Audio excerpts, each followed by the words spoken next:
about Dylan. He's 24 and I'm not. Dylan is 24, kinds of hot. Met across a crowded room, some divey bar on Mott and Broom. He thinks I'm 32. I'm a full-time professor at NYU. I teach writing courses at NYU. I am a lyricist, and the third thread of my life is I'm a published crossword puzzle constructor in the New York Times, and I'm also a competitive crossword solver. So you can see that the three threads of my life all kind of intersect at the nexus of language. So let me start by talking a little bit about how crossword puzzles are like lyrics. So let's start here. Okay, so I have what's called a puzzle brain. And let me explain a little bit about what that means. Now, you may do puzzles, maybe you do jigsaw puzzles, maybe you do crossword puzzles, maybe you do Sudoku, but there's one reason why we do puzzles. Think about it, think about it. To create order out of chaos. And that's really why we do anything with our hands, like why we make things, why we create things, whether it's songwriting or painting or sculpture or game design, or it's a way to create order out of the chaos of the world. So when you make puzzles, and when you do puzzles, you're thinking about these three things, among other things, but these three things. So acts of compression. Puzzles exist in fixed spaces, and everything needs to be compressed in order for it to make sense, in order for it to work. And that's very, very similar to lyric writing, which is different from really any other kind of writing. I don't know if there's another kind of writing that's so predicated on the act of compression. In the puzzle world, we talk about fresh fill. So if you've done a crossword puzzle, let's say that has a lot of pop culture references, or let's say you do a puzzle and one of the answers is, social distancing. Well, where was that word 10 years ago? Where was that phrase? So that would be something that's called fresh fill. And I'm always thinking about that in terms of lyric writing as well, especially if characters are set in the present. What hasn't been said before? So that's another parallel. And then the idea that limitation equals liberation. So a lot of people may find lyric writing to be constraining, but for me, the structure is liberating because only so much can happen in that fixed space. And if we have too much liberation, I think it's very, very difficult to actually produce anything. So if you got a prompt that was, say, write a love song, well, that could be like 8 million different things. But if you got a prompt that would say, well, write a love song between, a chicken and a coffee can, well, you have some limitations there. And then suddenly your structure begins to present itself. And also when you do puzzles, this is true of most puzzles, and this is not true of lyric writing, but it's also helpful to think about. When you do puzzles, there's generally only one right answer, and it makes us feel so good when we get that answer. And of course, we need that more than ever right now. Lyric writing is a little more complicated than that. You don't actually know if you've gotten the answer until an audience tells you, but more on that later. All right, so let's talk about rhyme. And I'm sure Holly is laughing because she knows how particular I am about rhyme. So I'm going to make a disclaimer about rhyme. For me, I write what would be considered conventional musical theater. I'm not really using genres that would employ imperfect rhyme. So in my experience, most writers, I'm saying most, not all, but most writers who do are just doing it out of laziness. And in order to rhyme perfectly, yes, you need to have discipline. And sometimes does that mean rewriting a line that you love, or changing syntax, of course, but that's part of the craft part here. That's part of the science part. Now, of course, there are some examples, let's say like Hamilton, which is predicated on a genre that's just not rooted in perfect rhyme, but rooted in many other things that Lin-Manuel Miranda certainly employs. So if the genre and the storytelling calls for it, then I do believe there are cases where it can be justified. But most of the time, it just isn't, and it's a product of laziness. And you have to remember that you're writing lyrics to be heard once. More if you're lucky. More if someone comes back to see your show. More if you're lucky enough to get a recording. But this is how theater is so different from, let's say, the pop music world, where you're listening to stuff over and over again. So you're also doing a service for your audience, because if the rhyme is perfect, if someone doesn't quite hear something, they can kind of fill it in. And it's just so completely satisfying to the ear. So again, it's really a mechanical tool, and again speaks back to this idea of limitation equals liberation. All right, so more about rhyme. And some of you may know this stuff. I wanted to kind of cover a broad range. So some of you may know some of these terms. I can guarantee I'll introduce you to a few that you don't know, but just starting with the basics here, we have masculine rhymes and feminine rhymes. I don't really know why they're called that, but masculine rhymes are one syllable where the stressed syllable is just one, so something like hat and cat. And feminine, where it's two, willow, pillow. And then here's an example of something called a triple rhyme, where you see the stressed syllable is not the last or the second to last, but the third to last. Vacancy, vacancy. All right. Okay.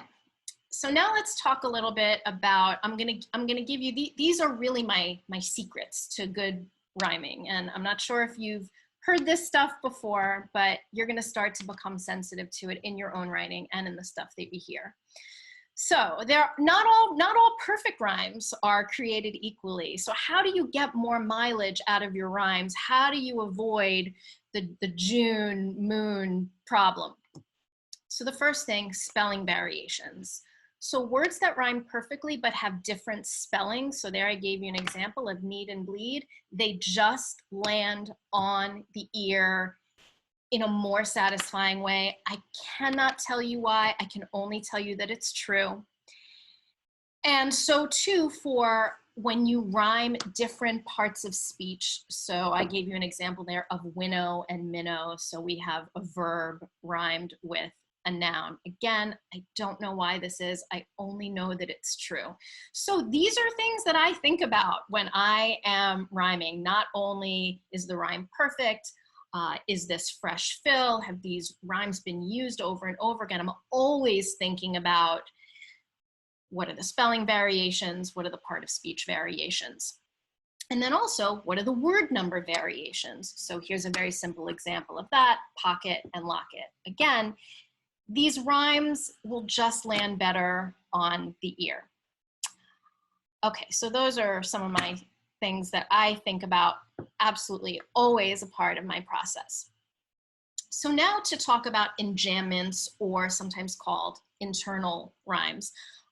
Let's just look, this is the first verse of one of the songs I asked you to listen to, or we're gonna listen to them together, so that's no problem if you didn't. But let's just first look at it here. So picture an old kind of Hollywood glamour. I can remember it clear as a bell. Polished, defined, every gent and madame, a remarkable place was the Grand Hotel. So there's an enjambment in there, and it's between the third line and the fourth line, and sometimes you can think about it as kind of a wraparound rhyme. Polished, defined, every gent and madame, a remarkable place. So we have glamour and madamer that rhyme. And this is not something you need to indicate, you don't need to tell your actor this, make sure you land that.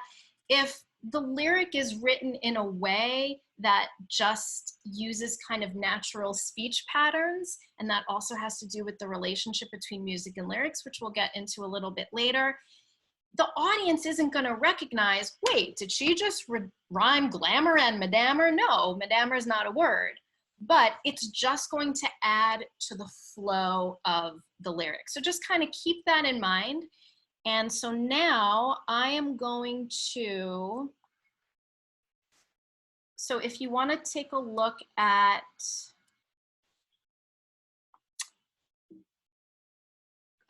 Grand Hotel. So we're going to listen to that. I'm going to play that. Hopefully you can all hear it. Holly, you will let me know once I start. And if you want, you can just listen or you can follow along with the lyric. It doesn't really matter to me.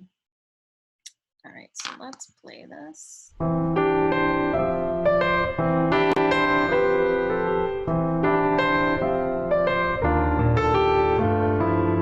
Picture an old kind of Hollywood glamour. I can remember it clear as a bell. Polished, defined, every gent and madame. A remarkable place was the Grand Hotel. All right, I'm just gonna stop it for a second because I feel like I want to give you a little bit of context. I provided it in the lyric sheets, but I'm gonna set it up anyway because in some of the questions that Holly had sent to me that people were curious about, I wanted to make sure I address like different types of songs and how they function in musicals. So this is from a show called Somewhere in Time, which Holly mentioned, based on the novel and the film of the same name by Richard Matheson. I'm sure many of you are familiar with it. And we had a production of this, a beautiful production at Portland Center Stage. And who knows what else is going to happen with it. But this, I'm going to go to my next slide here.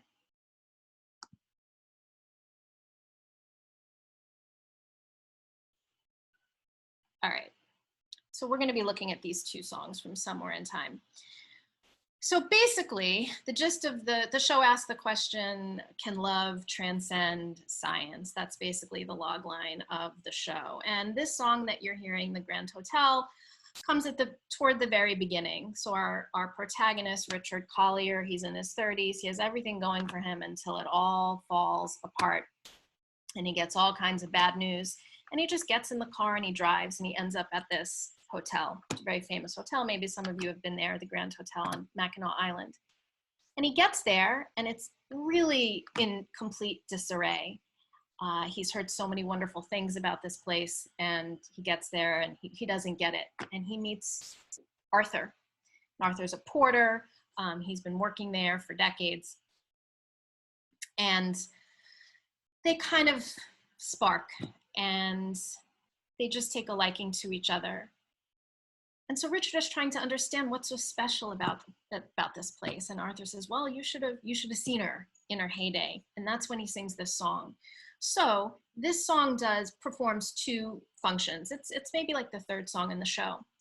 It establishes Arthur's character. So we learn a lot about him and it gives us a sense of place. So if you want to just kind of think about that as we listen to it, as well as for the enjambments and the song structure as well, I'm going to go back to playing it.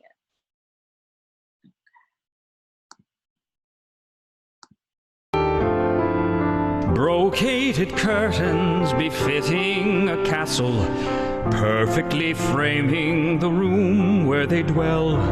Everything here was the highest of class, a luxurious place was the Grand Hotel.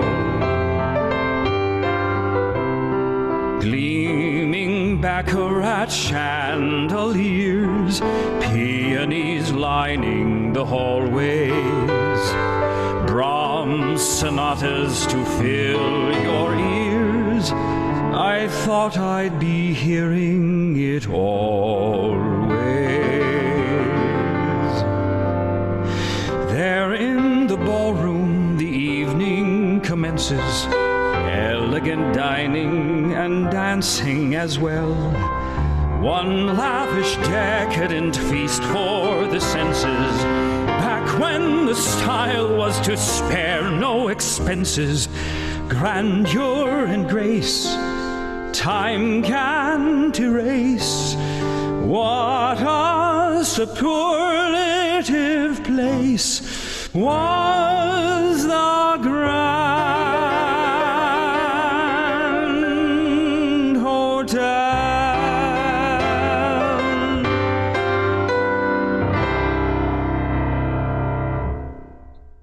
Okay, so I wanted to start with that song because it's very simple. So I'm going to go to the lyrics here. It's also very short. So look at all we can accomplish in 2 minutes. So if we look at the song structure here, this is what we might call an AABA with an A prime at the end. And the prime just means we're doing something a little different at the end. So we went through that first verse. The second verse, you see that that enjambment happens in the same exact place, perfectly framing the room where they dwell. Everything here was the highest of class. A luxurious place was the Grand Hotel. So we have castle, class, a luxurious place. So same thing. And one of the reasons why I put the enjambments in this particular song to create a longer lyric line is because it has a more reflective effect. He's reflecting, he's longing, right? He's longing for the past. So that's a way in which we think about form and content. What the song is about, how can that be reflected in the choices that I'm making as a writer? It seems really simple on the page, but like a lot of thought goes into that. And visually what's happening is that the hotel, which, you know, is, like I said, not in great shape, during the song, it comes to life. And at the end of the song, it goes back to reality. So we see these images coming to life, very theatrical.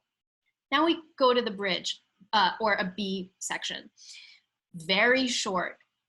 We got the chandeliers, we have the peonies, we have the sonatas, okay? We have 3 very specific things. One you can see, one you can smell, one you can hear. And then that last line, which this is the last line of the bridge, and that's often, very often the place that you are gonna find the philosophy of the song, or the core of it, or the heart of it. But something really significant is always gonna happen in that spot. I thought I'd be hearing it always. And right there sums up Arthur, sums up the song, the bittersweetness. He loves thinking about it, but he also recognizes it's never gonna be like that again. The story takes place in the late 70s, early 80s, so he's thinking back to 1912. So there's so much loaded in there. And then that takes us into the last A section. You'll notice we don't have an enjambment here. Well, why not? Because this A section has what's called a coda or a prime. So that's where we do something a little different. The audience still recognizes the structure of the A, but we get a little playful here. So we have the evening commences, the dining, the dancing.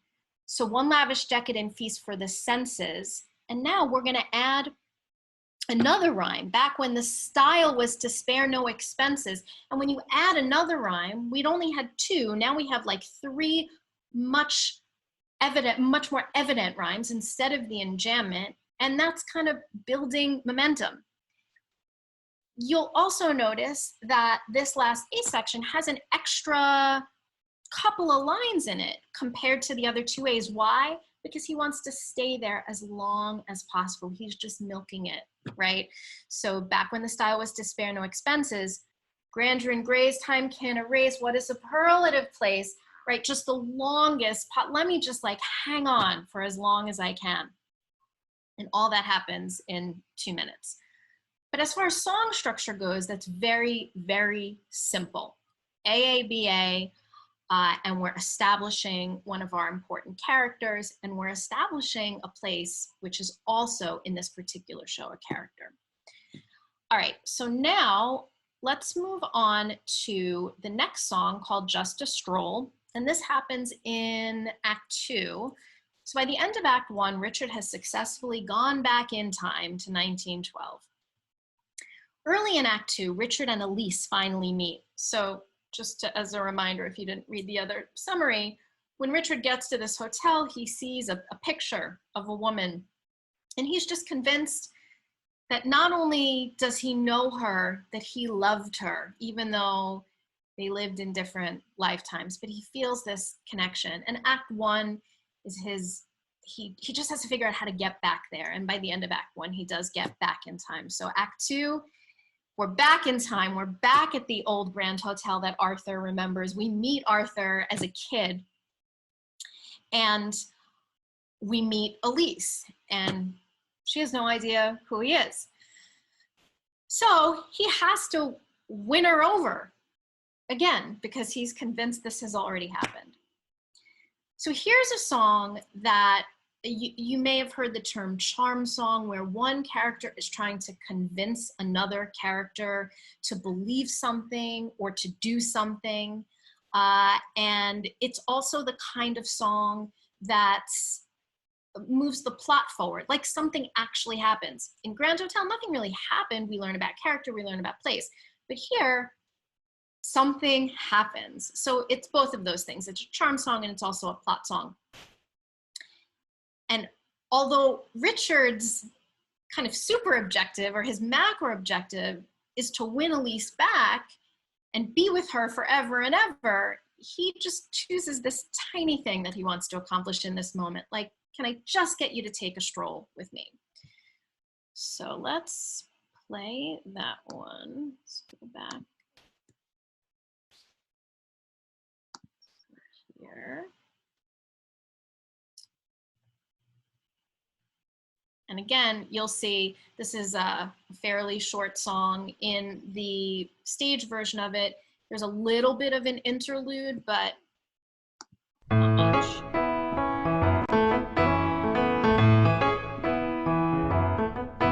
It's just a stroll, just a casual stroll, rather boring and explicit, but you wouldn't want to miss it.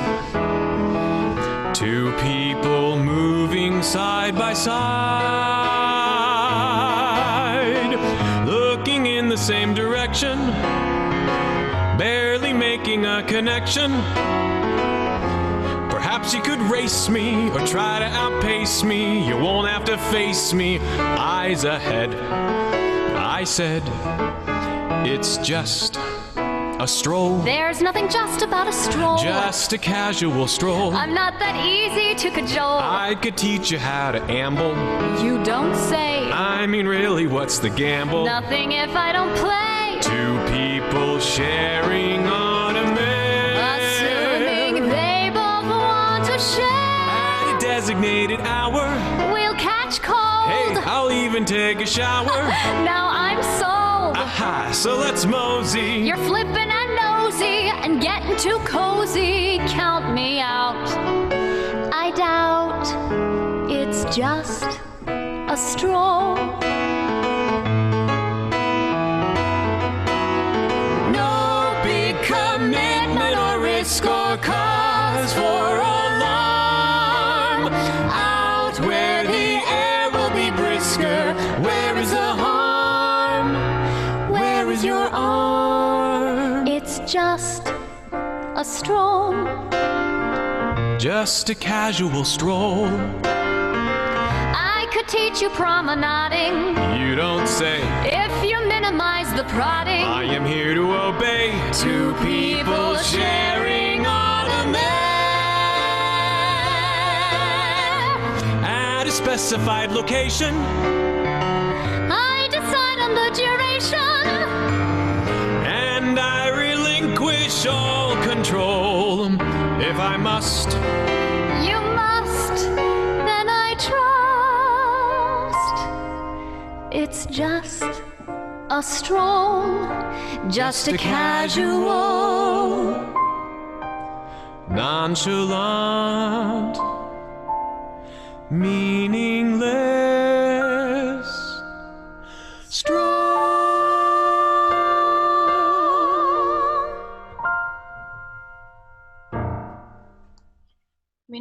wouldn't take a stroll with someone after hearing that, right?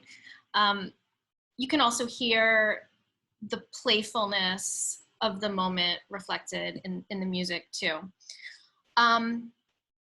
You can see how rhyme functions in this song. So for example, when I found this song moment, or my team and I found this song moment, you can bet the first thing I did was look up stroll in the rhyming dictionary and make a list of all those words. So I set my constraints.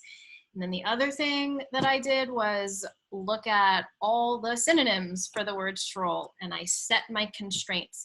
And once I establish that, I know the limitations, and then I figure out how to navigate within that mobility.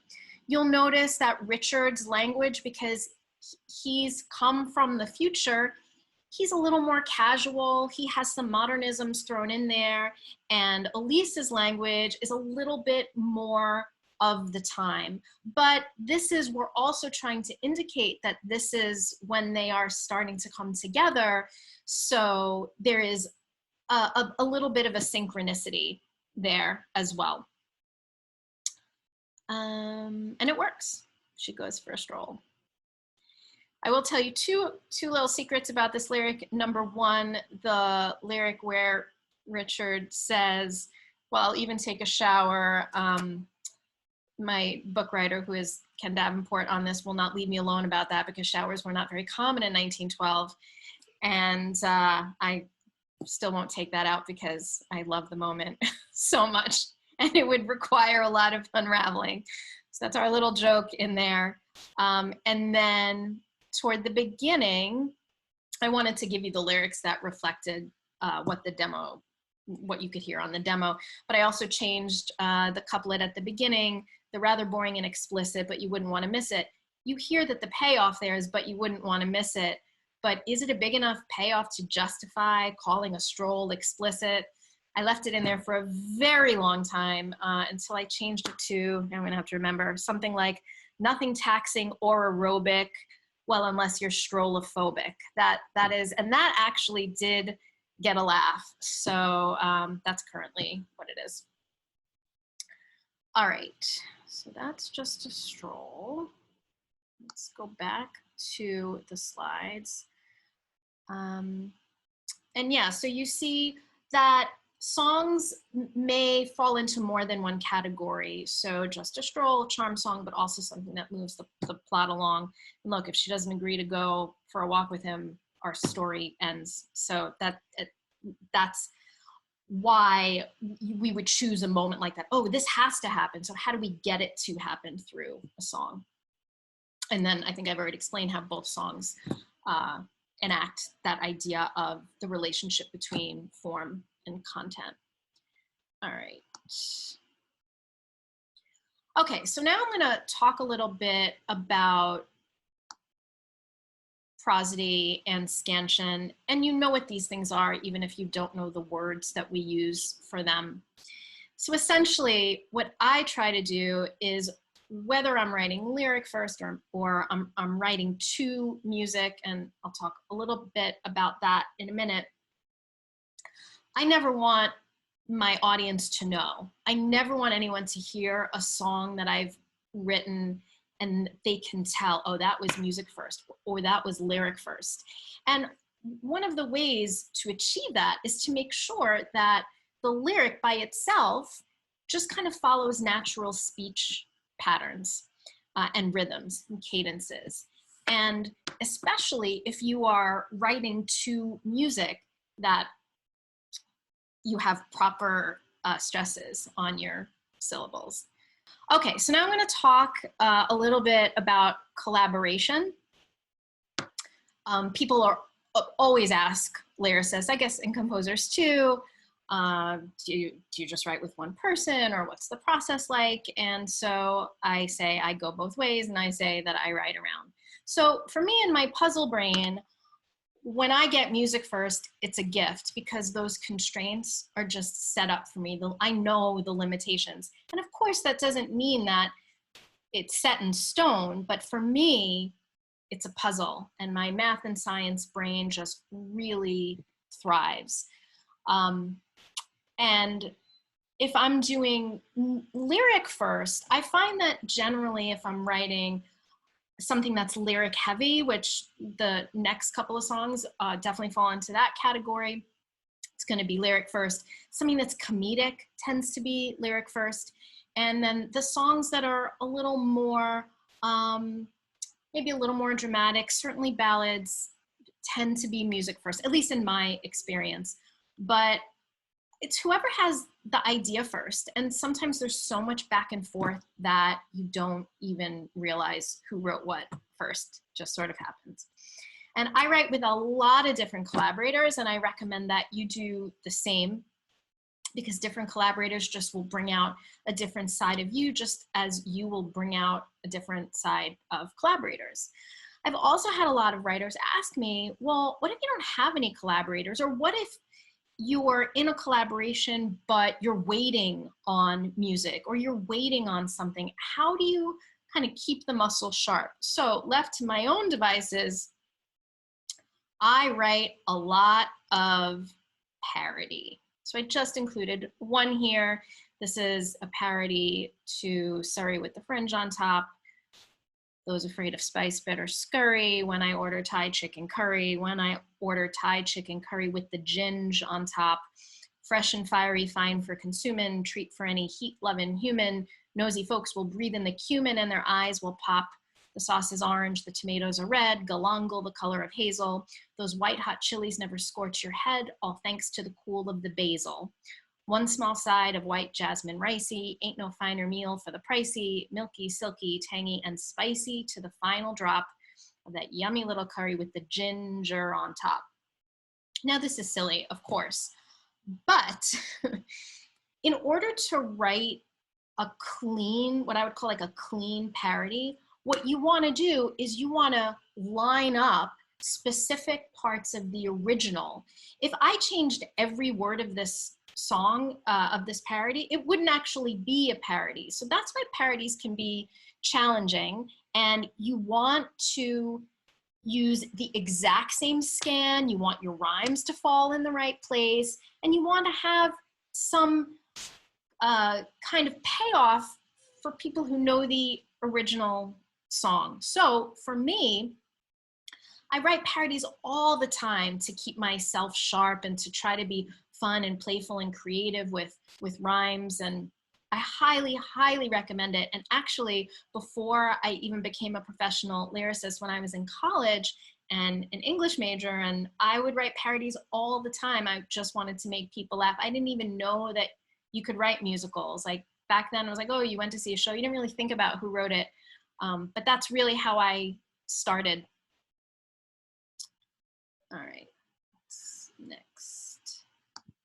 Okay, so now we're gonna move on to another song, and let me give a little context of this before I play it. And I wanted to illustrate a few different principles with this song. So the first one is writing to a prompt. This song, which is now part of a show, began as just something that we might call like a one-off. I was asked to participate in a concert called Once Upon a Time in New York City that was curated by theater historian Jennifer Tepper.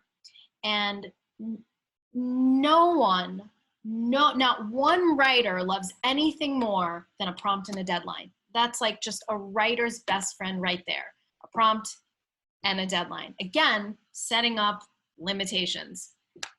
And here was her prompt. Write a song about someone who changed your mind about New York City. Now listen to the specificity in that prompt. Not write a song about New York City, not write a song about someone who's, challenged your beliefs. Write a song about someone who has changed your mind about New York City. Love those constraints. And I thought for a long time about it. I'm a native New Yorker.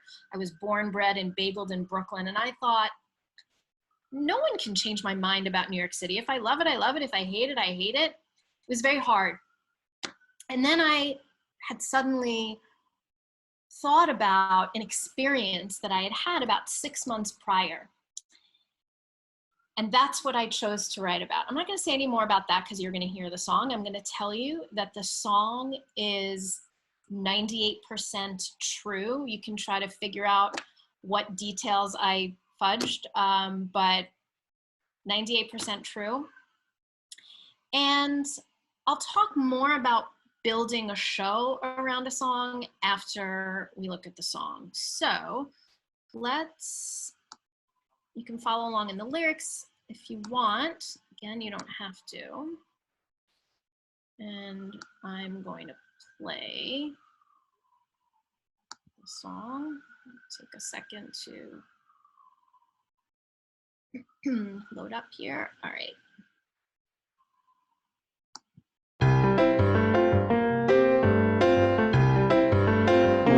The thing about Dylan, he's 24 and I'm not.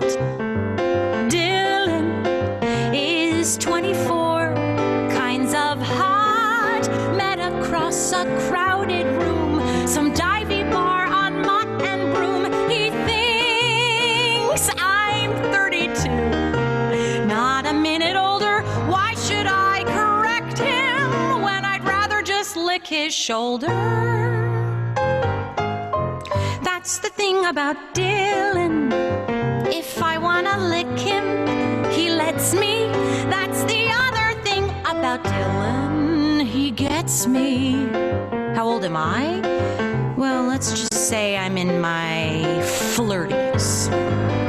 The thing about Dylan, he's 24 and he's kind. Dylan adores me for my mind while he's touching my boobs. Just a 2-week summer fling while he's on vacation thing. His skin is smooth as sin and his hands are manly. Spends all day on Twitter, but he follows John Patrick Shanley. Oh yeah, he reads. That's the thing about Dylan. He's one of those up-and-comers. That's the other thing about Dylan. He's yummers, tastes like Skittles. In a city of jaded people, he's a beacon of hope, a beacon that I got to grope. But that's not what we're about. It's a little of what we're about. We kissed in Soho and Tribeca and the Village, Chinatown, the Lower East Side, Battery Park City. You get the point. In various locations in downtown Manhattan, there was a lot of making out. Walking over the Brooklyn Bridge didn't seem like a cliche. In the moonlight, his baby blues looked 50 shades of gray. For 2 weeks we talked and laughed, drank beer and ate fondue. For 2 weeks we trysted and resisted, thinking it through. A hairless Irish tadpole and a flirty-something Jew. For 2 weeks New York City seemed new. Yep, I'm in my 40s, late 40s, early 40s. The thing about Dylan, he's 21. Oh, shit, okay. He is 21, but he's wise beyond his abs. Dylan is 21, and I'm not. Dylan is still 24, kinds of hot. He's back at home now in Duluth with his magic fingers and his youth. I miss him all the time. Endings are a bummer, but maybe we could tryst again like we did last summer. See what I did there? Tryst again like we did. So, yeah. That's the thing about Dylan. Well, what exactly is it? Oh, right, he can visit. The thing about Dylan, there wasn't a short night during our fortnight. The thing about Dylan, He's younger than springtime, but totally legal. The thing about Dylan, he's not vain. He'd never think the song was about him. The thing about Dylan, la la la la la la la la la. All right, so I'm going to talk a little bit about Dylan. All right. First of all, I did not say this, and I apologize. I should say this. All of the 4 songs that I'm sharing with you from 3 different musicals, Somewhere in Time, this one from May, December, and Do No Harm, all have music by the same composer, and that's Doug Katsaris. So even though I say I ride around, I chose these that are from 3 different shows, all featuring the same composer. Hey, Amanda. Yep. Hey, can you be sure that you click us back over to your slideshow? Yep. Because it's just showing one window at a time. So we stayed on your Dropbox for a little while before. So just be sure you click back into that window when you go back to it. Okay, can you see it now? No. We see your Dropbox. Oh, okay. Oh, I see. Okay, I got it. So I think, let me stop it and then let me share it again. Right. Yeah. Got it. There you go. Good to go. Thank you. Thanks. All right, so I'm going to talk a little bit about this song and this show. So like I said, this all came about from a prompt, some other person saying, here's one prompt, write this song. You can see I really did honor the prompt. And I'll tell you the 2% that's not true. Dylan was not from Duluth. That was for a rhyme. And we did not eat fondue, also for a rhyme. But pretty much everything other than that actually happened. And this song was part of a concert that was being performed at Joe's Pub. And I had still kept in touch with Dylan, even though he was back home in Southern California. And he wanted to come and hear the song. And he said, I'm going to come visit you in New York. And I was like, okay, because he's an actor and he wanted to come hear the song, even though, you know, we'd had this like 2-week thing and that was that. Well, we're married now. That's the end of that story. And if you're interested in how that all happened, our engagement and marriage played out very publicly on the New York Times, which involved the New York Times crossword puzzle as well, if you're intrigued by that. Yeah, so that's the May, December part. So I had this one song, and I will tell you that this one song was the song that I played for anyone who ever said to me, can I hear one of your songs? And you will find in your work that you have those. The songs that if someone says, I only have time for this one thing, you know, you got to have the thing. Well, what are you going to share? And so this song I wrote in, I think it was in 2013, 2013 or 2014. And this was the one. And I was writing all of these other shows, but anytime someone asked me for a song, I would share this one. And then I wrote a sequel to it, which was more from the male perspective, about what it's like to be in a relationship with an older woman. And that song is called She Tells Me. And so then I had these 2 songs. And I'd perform them sometimes, and sometimes my Dylan, whose real name is Brendan, he was my boyfriend at the time, sometimes he would even perform them with me.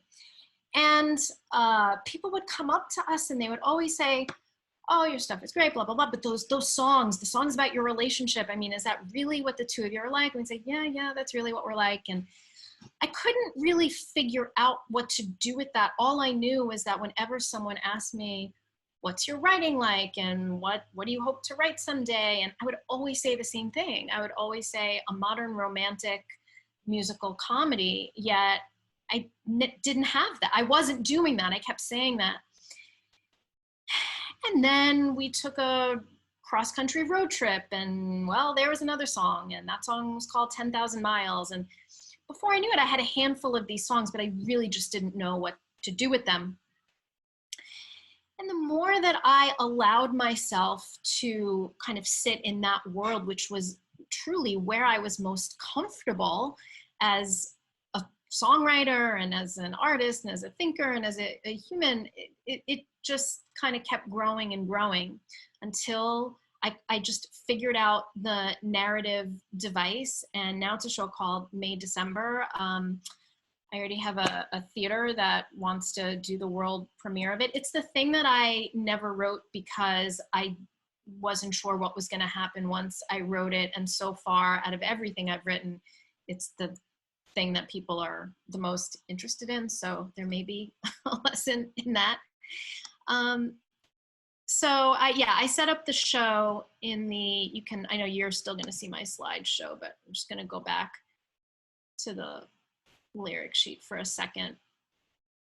So it's a little bit of reverse engineering, which you may find that you're in that position too, when you have a song or a couple of songs that you really like and you're just trying to figure out, well, what do you do with them narratively? And it doesn't always work. So this is where I am right now with the premise of May, December. So May, a self-possessed cultural anthropologist. So you'll see now as it's becoming its own thing, it's becoming less and less about me and my husband. Has just published her first New York Times bestseller, Middle-Aged Women and the Men Who Love Them Anyway. To kick off her national book tour, she and millennial boyfriend Dylan are answering audience questions about overbearing mothers, border crossings, and knishes, all while trying to decide if marriage is an obsolete institution. Dylan is wise beyond his years, and May is too smart for her own good. Their modern romance is a love for the ages, the Middle Ages. When asked about their origin story, May sings the thing about Dylan. So this is the first song in the show, and you can see the narrative structure to the show is fairly loose, but we've workshopped it a couple of times. There's a little bit of audience involvement, and so far it seems to be working, and it's definitely the thing that's probably closest to my heart. Just a couple of other things I'm gonna say about the lyric. This song is much wordier. It's much denser. It's much longer than the other ones. And I think part of that was because when you're just writing one song and not thinking about how it's gonna fit into a show, it can easily become 5 minutes. But if you look at the bridge, remember I talked about before how that's where you're gonna find like the life philosophy or really the core, the heart of the song. And generally speaking, this is a comedic song, and I didn't even think about this when I wrote it. But the singer who performed it at Joe's Pub and who you also heard on the demo is Jessica Phillips. And when I met her and she sang the song for me, and I was so bowled over, and she pointed, she was looking at her sheet music, and she pointed as she got to the end of the bridge, and she goes, "This is the most important line in the song." And I go, "What do you mean?" She said, "For 2 weeks, New York City seemed new." And I said, "Oh yeah, it's just the end of the bridge." And she goes, "Well, that's the most important line." And I mean, I'd been kind of doing that subconsciously, but when she pointed it out to me, I went back to almost everything that I ever written. And, sure enough, that's where it happened. So I thought that might be a useful thing to share. All right, so that's Dylan. So now let me go back here.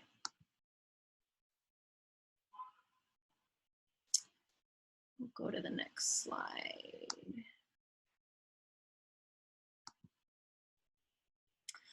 Okay, so now I'm going to talk a little bit about a show called Do No Harm. I have 3 kind of front burner projects: Do No Harm, May, December, and another show, a commission that's a movie adaptation, an adaptation of the movie Christmas in Connecticut, an old Barbara Stanwyck movie, Warner Brothers movie. I don't know if people know that. I was not familiar with it when I got hired to do it, but those are my 3 front burner projects, and I'm proud to say that each one of those front burner projects has a strong, badass female protagonist. I'm very excited about that. And that's actually why I was hired to write Christmas in Connecticut. How refreshing, right? All right, so I wanted to share this song from Do No Harm because it's an opening number. I know opening numbers can maybe feel really daunting, and this is a fairly conventional opening number that's just establishing where we are, who we are, when we are, why we are, all those kind of journalistic things. We want to establish the musical language for the show. We want to establish a sense of place and plant some seeds that we're going to tend to across the show. I'm also going to give you a challenge. One word has changed since this demo was recorded. Maybe you can figure out what it is. Again, I pushed back a little on that one too, but ultimately I changed it. So what else? I'll just read before we listen to that song.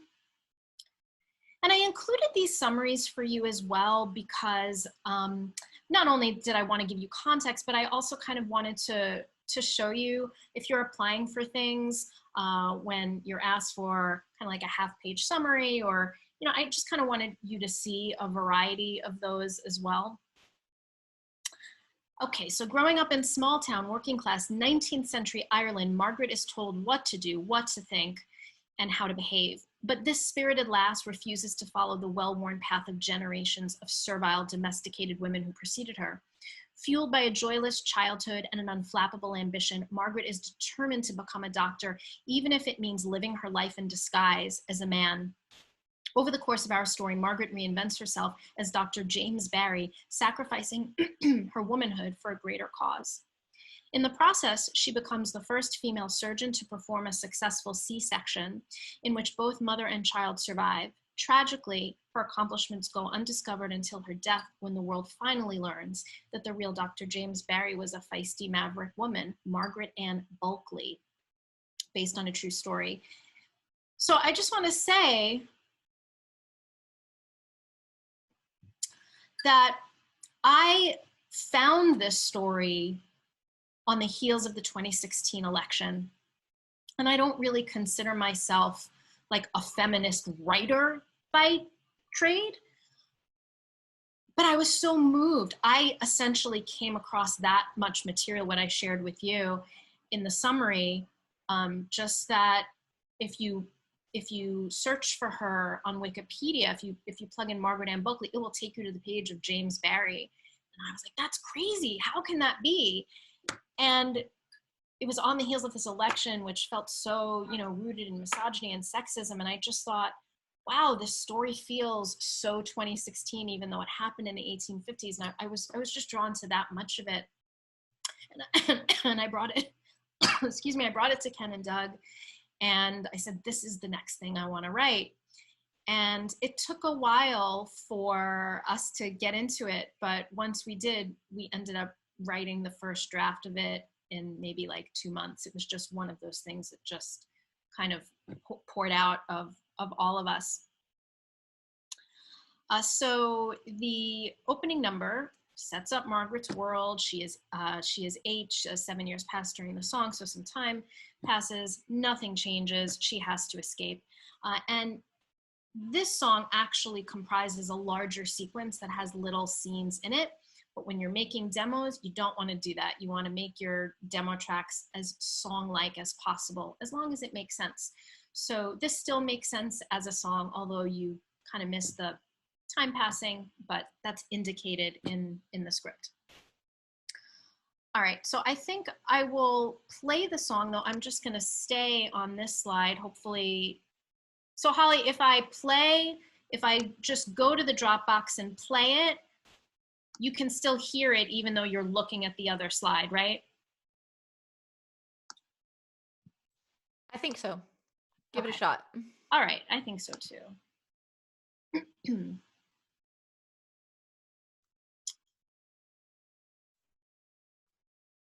All right, I'm starting it now.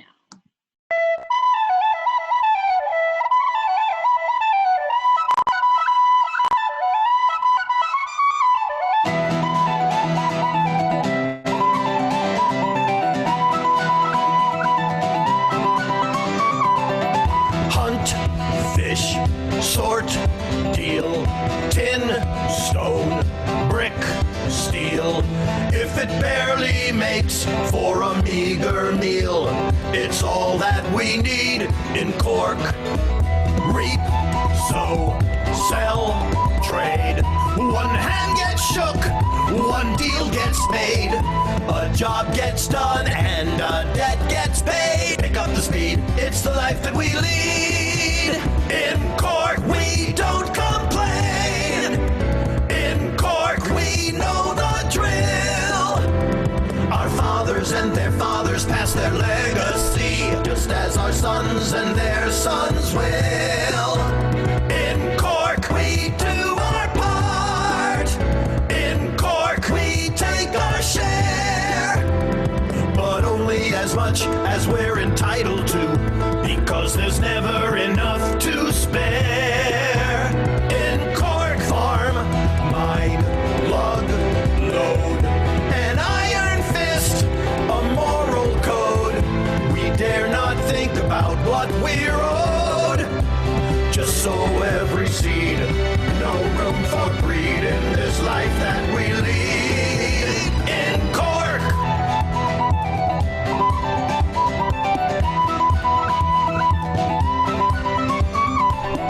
Wash, soak, rinse, scrub, clean house, cook, grub. There's no pint for us at the local pub. Such rules we must heed in Cork. Rise, darn, dust, bow. Must bathe the child, must milk the cow, lest we abandon our solemn vow not to be freed from the life that we lead. In Cork we don't complain. In Cork we simply grin.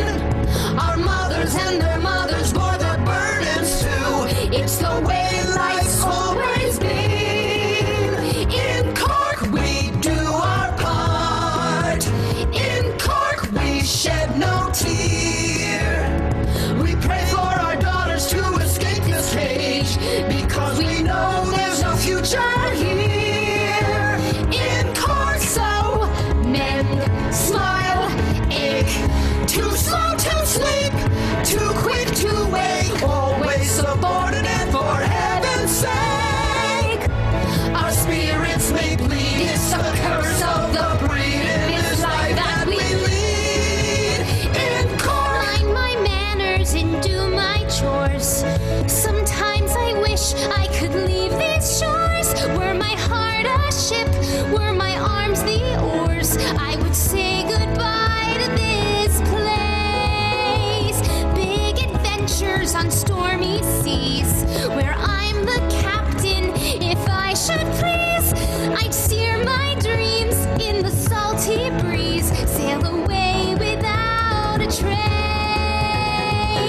Mind my manners and do my chores. Sometimes I wish I could leave these shores. Were my heart a ship, were my arms the oars, I would say goodbye to this place. Sail away to this life that we live. In Cork. All right. So you know where you are. Now, I took great pains to focus so much on monosyllabic language in this song because, you know, I'm creating kind of like a blue collar fishing village socioeconomic status, and that would be reflected in the action that they would use, and subordinate just wouldn't fly. So I ended up changing that to lesser, so it's always the lesser, for heaven's sake. Yeah, and then you see at the end, I mean, this still follows a fairly conventional structure, but then at the end, we have everybody singing at the same time, although I'm pretty careful not to put new information in there, because when you have a lot of overlapping, the audience doesn't really know where they're supposed to be focusing, so it's good not to include new information in there. Hey, thank you so much for that. Everybody, if you would like to turn your camera back on and join the class as a participant, then we're happy to have everybody back. Well, I see the Grand Total question, like why is the structure why is it not AABC and AABA? Because essentially that last section is the same as the other one. It's just one line, like 1 or 2 lines of variation, but the integrity of it is essentially the same. And a C would be just something actually, in Cork is a good example of something that has a C-section, which of course, haha, because Margaret and her C-section, she gets the C-section in Cork. That's now like a very meta in joke for me. But the beginning sections where they're going hunt, steal, fish, like those are the A sections. Then we get to the choruses, or you can call them B sections in Cork, right? But then we get to Margaret's section, mind my manners and do my chores, and that's a C. It's entirely different in terms of structure and integrity, and yeah. All right. Okay, Kathleen says you were going to talk about building a song around a song. Did you mention that? Building a show around a song, yeah. So that's what I talked about. With the thing about Dylan, how challenging it can be when you have this one song and then that turns into 2 and 3, and the last thing you want to do is let's just make it a song cycle, because that's the easiest thing to do. So that's what really involved the great labor, which is it's reverse engineering, because you want the idea to come first and then the songs to grow out of what the idea is, not the other way around. But for that one, so sometimes I write book and lyrics and sometimes I write lyrics. So for Do No Harm, I'm just writing lyrics, and for this Christmas in Connecticut thing, I'm writing lyrics. But for May, December, I'm writing book and lyrics. And so I was collaborating with myself, so the reverse engineering was a bit easier. But I mean, what I really want to say about that is that it is possible. And I think the path of least resistance is often, I'll just make it a review about an older man, younger woman, and those relationship dynamics. And I suppose that would be okay too, but I don't know. I wanted to figure out what the narrative structure was, because otherwise then I would just be thinking about what's another song I could write about. And the structure that I created is still fairly loose, and I'm still doing some of that, but I wanted something that felt narratively cohesive so that I could always be thinking about, why am I telling this story, which is much harder to do with a song cycle.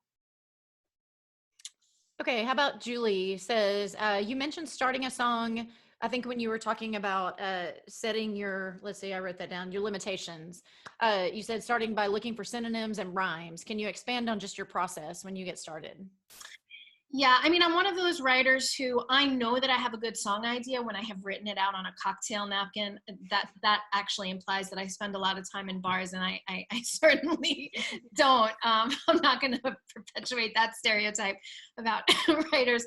But what I mean is that I always have scraps of paper around, and for me, sitting at the computer is the last part. So for my process, if I have to grab a scrap because, oh my God, I just thought of something, that's for me, how I start. In terms of the more, I guess, I don't know how this is going to sound, but one of the reasons I call this the art and craft, or even the art and science, is because I'm a Libra. Like half the time I'm working right brain, half the time left brain. And for me, the first part of writing a lyric, generally speaking, is going to be the sciencey part, the math part.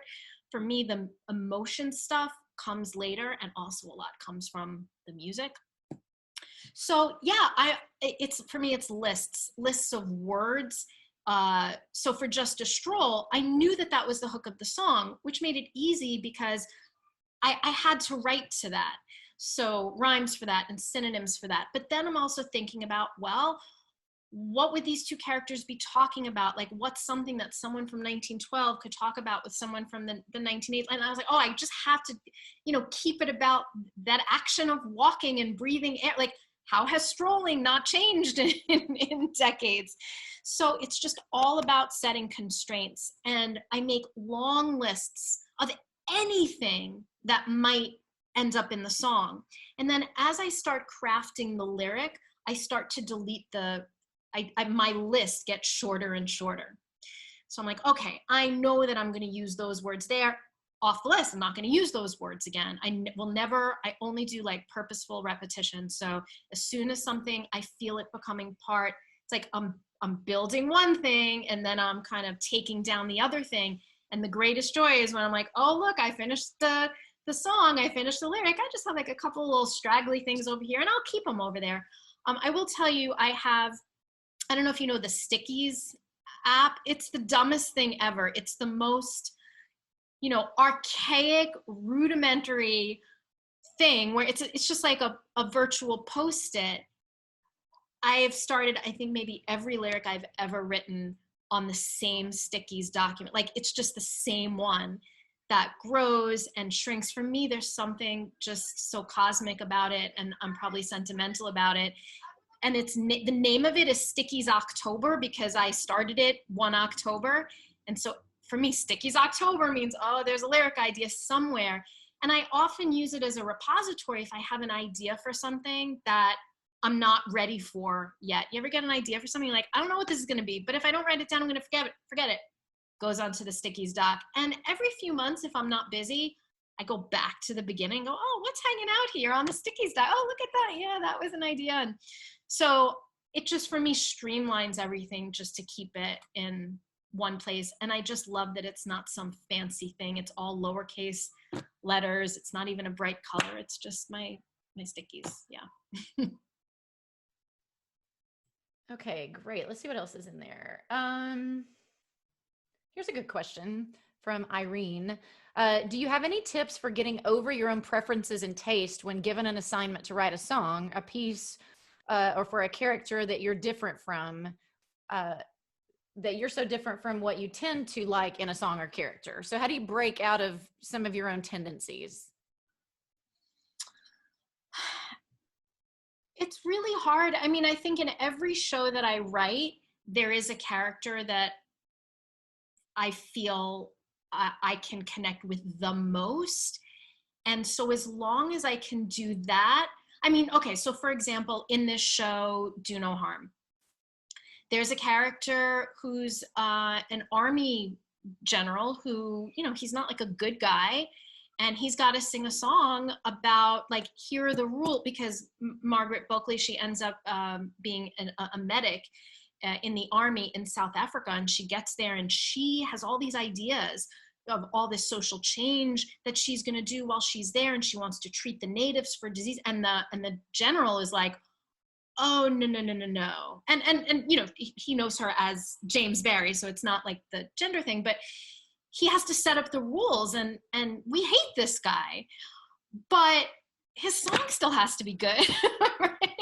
So I have to try to find, well, what's his motivation? What needs to have, I depersonalize, I detach. Do I want to go and have dinner with this army general? No, absolutely not. But I want his mission to be clear. And so for him, I kept coming back to it's a lot of repetition of this phrase, the hook, on the bass, on the bass. Why? Because to me, that felt like a march, and it felt like a routine, like a regiment, like army-like. So I just kept thinking about every time he said that, he needed to have a new motivation for saying that, instead of just, because the song also can't be one note. If he says on the bass at the beginning, how is that different from on the bass at the end? So then I just create for myself, well, what's the challenge of this song? I completely I wrote a musical where, Hitler was a character. So depersonalizing for me is not difficult. I just try to inhabit the world of the song, what needs to happen in this moment, and I write to that.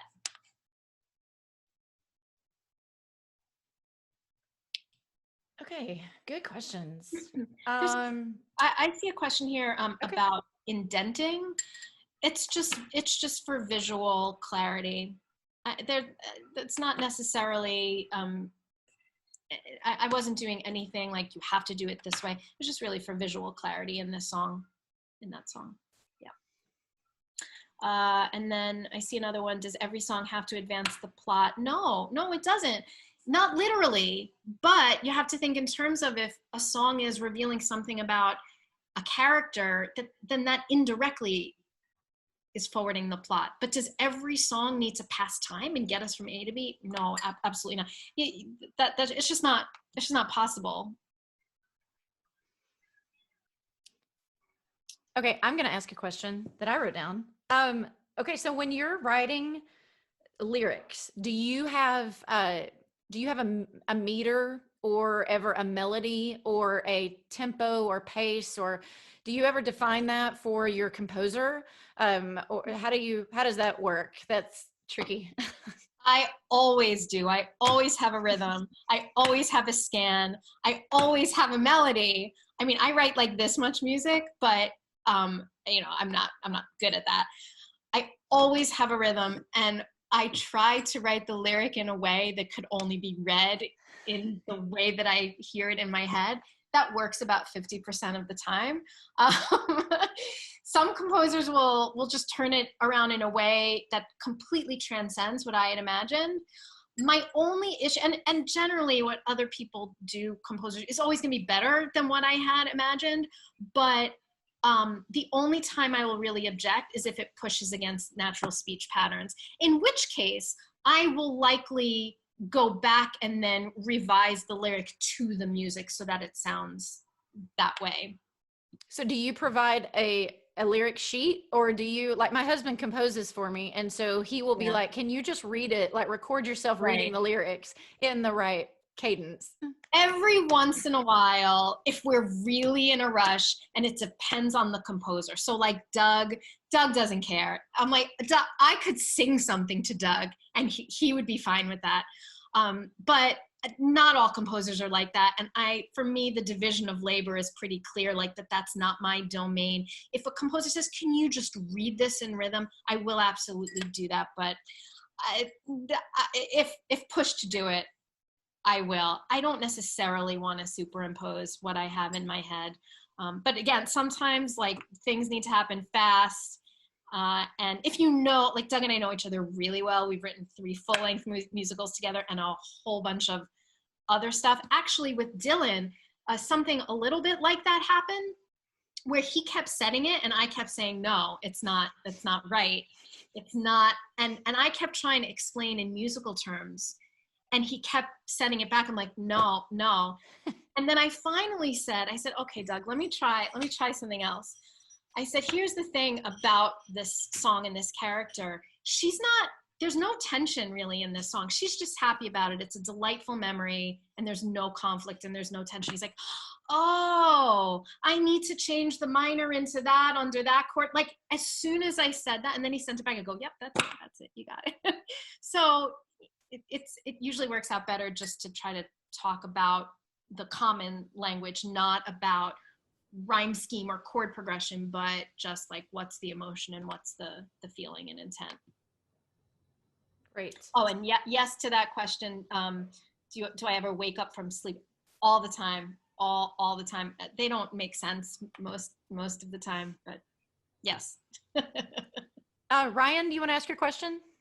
Yeah, thank you so much. And I want to apologize first off. I've had a crazy day. 2020 is just nuts, and I was a little late. So if you answered this, please feel free to just tell me. Thanks a lot. But it's honestly an honor to talk to you. I'm a big fan of your work. You're super talented. And one thing I wanted to know was when we're writing theater songs, it's different than a pop song, obviously. And the question I have particularly is on the exposition between the lyrics and songs. And for example, like in Belle's song from the beginning of Beauty and the Beast, where it's like, good day, oh, I read the most wonderful book. And she moves on. It's like, there goes the girl with the, that part where it's like, I just read the most wonderful book. I was just wondering, how do you view exposition and the function of it in theater songs? How do you see it as something that progresses where the verse needs to go following it? I don't know if I'm asking this right, but I would just love to get some of your thoughts on that. Thank you so much, Amanda, and keep up the great work. Oh, thank you. Thanks so much.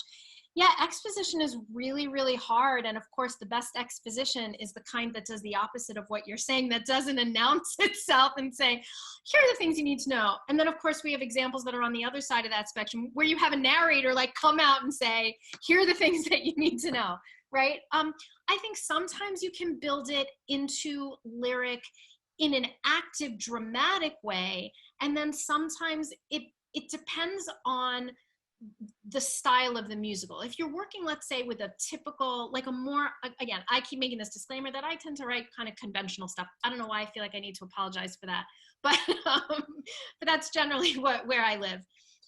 So when you're doing like a book musical, you're going to get that, you're really going to get that in the scene. By the time you get to the song, if you're relying on exposition, a spoken line here or there, fine. But if the character needs to use the song to provide the exposition, then it's probably not the song moment.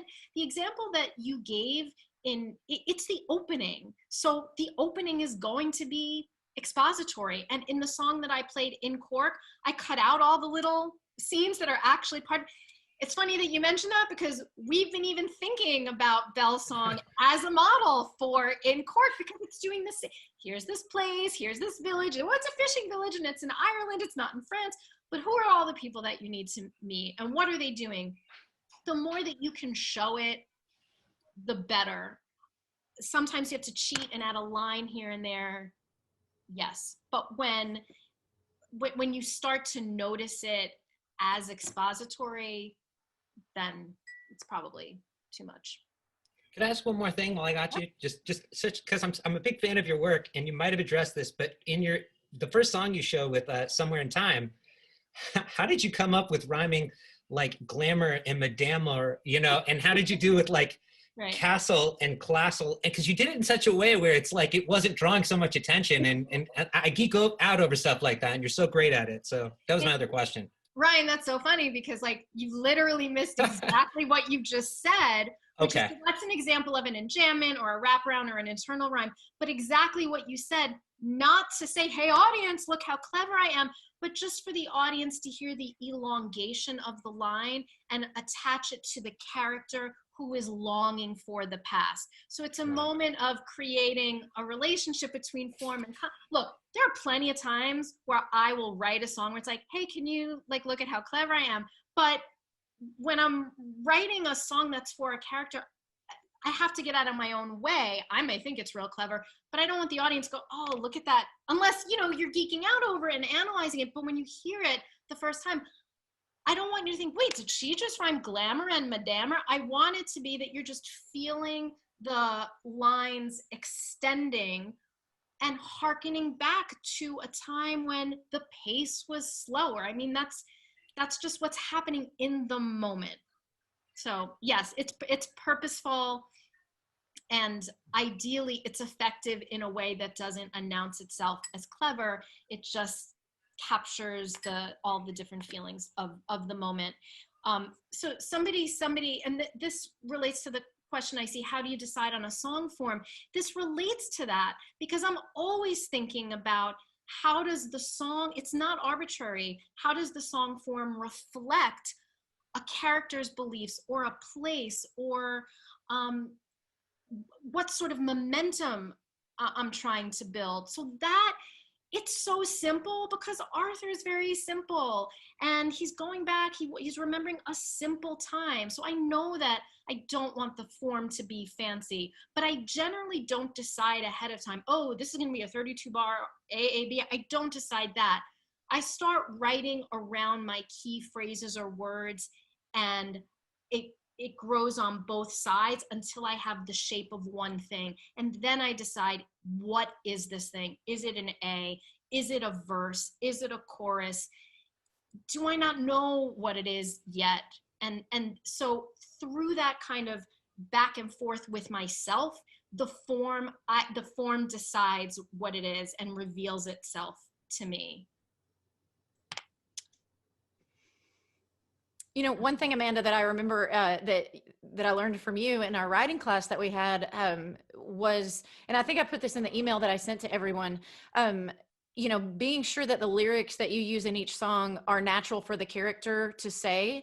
And you mentioned that a little bit earlier, but, I'd love for you to speak to that a little bit more, because that was just that was a real, like, not mind blowing, but like, oh, like that's so important and so good. Like, we have this child who's autistic, and you were like, would he really say that? Like, this word, would he have that in his vocabulary? And really being able to analyze that, from the get-go, when you're first creating those words and those lists and all of that, you know, evaluating, yes, I'm looking in the dictionary at what rhymes with stroll, but what of those words do I need to go ahead and cross out because my character wouldn't say them, you know? Yeah, absolutely. And the reason for this is because, you know what a lot of people say about musicals. Oh, people in real life don't like burst into song. Well, part of what natural speech accomplishes and character specific speech is that the audience then becomes less aware that that's what's happening. It just becomes an extension of it. So when you're hearing somebody sing a song and it just has that organic flow in terms of how the music and lyrics are in relationship to one another, like the synchronicity there and the reciprocity there, as well as would someone that age say this, would someone, you know, who identifies this, all of those things. If your audience starts to wonder it, they're out. They're not in your story anymore. They're thinking about it. If you do your homework ahead of time and make sure, no, this all makes sense. This is how this is the vocabulary, the Bible, the lexicon, whatever I've created for this character, then your audience is not going to wonder that. And it's the same thing with imperfect rhyme. If your audience hears something that's not perfect and is going, wait, what? Did they just rhyme like bake and day? Wait, that can't be right. And they're out. And you've moved on with your show and they're still thinking about that. So anything that falls into that category that's going to make your audience member go, huh? Now then they have to catch up, and you don't want that. There's so many things that writers don't have control over in terms of taste and aesthetics and what people like and what people are going to pay for.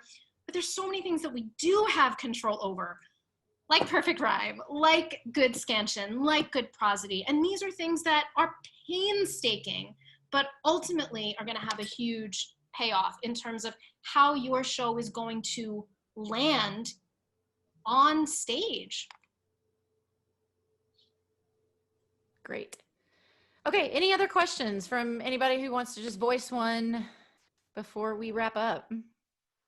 And then I also just see this one. Do I ever think about songs having an independent life outside the show? Susan, I always think about that. Always, always, always.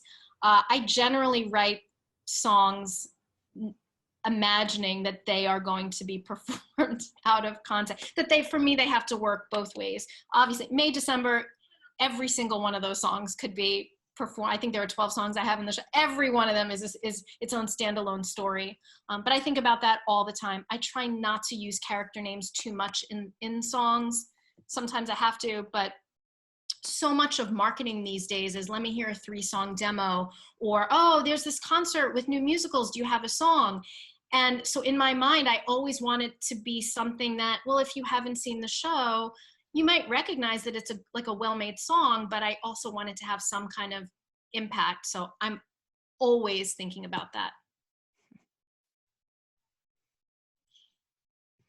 Okay, well then we'll call that a wrap. It's just a stroll, just a casual, nonchalant, meaning